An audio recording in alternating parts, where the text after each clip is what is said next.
दोस्तों वेलकम सन पॉइंट। आज मैं आप सबके लिए मैथ का एक इंपॉर्टेंट क्वेश्चन लेकर के आया हूं। तो चलिए वीडियो को स्टार्ट करते हैं और क्वेश्चन को सॉल्व करना सीखते हैं। आज का क्वेश्चन है if cot x equal to 5/12 then sec x plus cosec x equal to what. That means in Hindi, यदि cot x इक्वल टू 5/12 तब sec x plus cosec x equal to what. तो देखिए हमारे पास 4 ऑप्शंस है, इसमें से एक ऑप्शन राइट ऑप्शन है। तो चलिए पता करते हैं कि कौन सा राइट ऑप्शन है।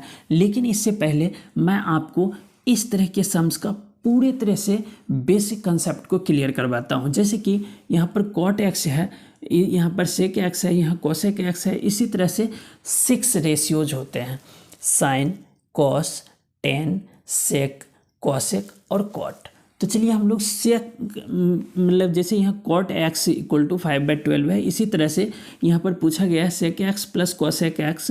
तो चलिए हम लोग पता करते हैं पहले कि इन 6 रेशियोज़ का क्या रिलेशन है। तो जैसे कि यहाँ पर मैं इन 6 रेशियोज़ को लिख देता हूँ, जैसे कि साइन x, आप यहाँ पर थीटा के रूप में ABC अल्फ़ाबेट का कोई भी लेटर लिख सकते हैं। जैसे कि यहाँ पर साइन A लिख देता हूँ मैं, साइन X भी लिख सकते हैं, साइन A, कॉस A और सेक, चलिए यहाँ पर टेन A,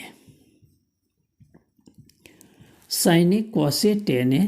और यहाँ पर मैं लिखता हूँ कॉसेक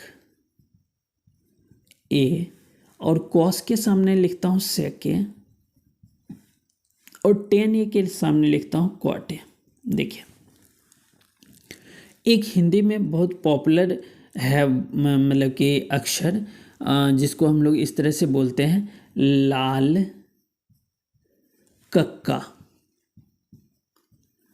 या इंग्लिश में आप इसे पंडित बद्री प्रसाद हर हर बोले भी कह सकते हैं। जैसे कि इसका क्या रिलेशन है, तो देखिए साइन बराबर होता है एल से, यहाँ पर सूचित किया गया है लंब को, एल लंब है, ए से होता है आधार, आधार, और के से होता है कर्ण। इसी तरह से पी फॉर होता है परपेंडिकुलर, दैट मीन्स हम लोग लंब बोलते हैं। बी फॉर होता है बेस, दैट मीन्स जिसको हम लोग आधार बोलते हैं। और एच फॉर होता है हाइपोटेन्यूस, दैट मीन्स इसको कर्ण बोलते हैं। जैसे कि देखिए यहाँ पर अब आप देख पा रहे हैं कि साइन ए बराबर होता है लंब बटा कर्ण, कॉस ए बराबर होता है आधार बटा कर्ण, और टेन ए बराबर होता है लंब बटा आधार।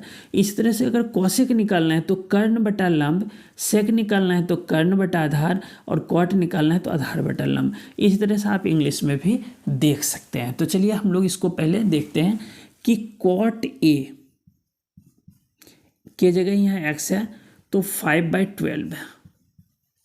तो देखिए cot का क्या होता है आधार बटा लंब, दैट मीन्स हमें आधार पता है कि आधार 5 है ना, और लंब के रूप में हमारे पास 12 है, लंब 12 है। अब देखिए एक, जैसे कि आप एक राइट एंगल ट्रायंगल बनाते हैं जिसमें कि लंब और आधार दिया हुआ है, दैट मीन्स लंब है 12 और आधार है 5 यहाँ पर। अब हम लोग अगर इससे देखें तो कर्ण निकाल सकते हैं। कर्ण का फॉर्मूला होता है कर्ण इक्वल टू अंडर रूट लंब स्क्वायर प्लस आधार स्क्वायर। तो देखिए लंब है हमारे पास 12, तो 12 का स्क्वायर प्लस 5 का स्क्वायर। तो देखेंगे 12 का स्क्वायर होता है 144, 5 का होता है 25। इसको अंडर रूट में प्लस कर देंगे तो 169 आएगा। 169 का मतलब है 13 × 13, दैट मीन्स 13। तो हमें कर्ण रूप मिल गया है 13 के रूप में, यानी कि 13 है कर्ण। अब देखिए क्वेश्चन में आगे सेक ए और कॉसेक ए, तो मैं यहाँ पर सॉल्व कर देता हूँ, कलर चेंज कर लेता हूँ ताकि आप डाउट में ना रहें। यहाँ से है आगे सेक ए यानी कि sec x plus cosec x. तो देखिए सेक का क्या आएगा, तो हम लोग देख पा रहे हैं कि यहाँ पर सेक बराबर होता है कर्ण बटे आधार। तो देखिए कर्ण क्या है हमारे पास 13 और आधार क्या है 5, तो हम लोग क्या लिख देंगे 13/5। आई होप कि समझ में आया होगा। सेक एक्स, सेक का क्या है मतलब कर्ण बटा आधार, तो कर्ण 13 और आधार 5, अब कौशिक, कौशिक का क्या है, कर्ण बटा लंब। तो देखिए कर्ण तो 13 ही है और लंब है 12। ये बस अब इसको सॉल्व कर देंगे तो 12 × 5 = 60 एलसीएम हो जाएगा। 5 से देंगे 12 आएगा, 12 × 13 लिख लेंगे, प्लस 12 से देंगे 5 आएगा, 5 × 13 लिख देंगे। देखिए 12 13 गुना करेंगे तो 156 आ जाएगा। आप करके देख सकते हैं, जैसे कि 13 26 6 हासिल 2 13 और 2 13 2 26 के 6 हासिल 2 और 13 2 15 156 और 13 × 5 = 65/60। देखिए इसको प्लस कर लेते हैं, 6 5 11 और 5 6 11 1 12 और 1 1 2 221/60। तो देखिए बी वाला ऑप्शन जो है 221/60 है। तो बी वाला ऑप्शन राइट है। आई होप कि इस तरह के सम्स आपको जब भी पेपर में आए तो आप इजीली सॉल्व कर पाएंगे। और यह एनटीपीसी 2017 का है, स्टेज 2 का सीबीटी में। अगर आप इस तरह के सम्स मतलब कि आप पेपर में देखते हैं तो आप इस तरह से बेसिक कंसेप्ट क्लियर करके कुछ भी हो, जैसे लंब आधार दिया हो या कर्ण लंब दिया हो, तो आप इजीली उसको जो क्वेश्चन कहा जा रहा है उसको सॉल्व कर पाएंगे। अगर वीडियो समझ में आए तो वीडियो को ज़रूर लाइक कीजिएगा।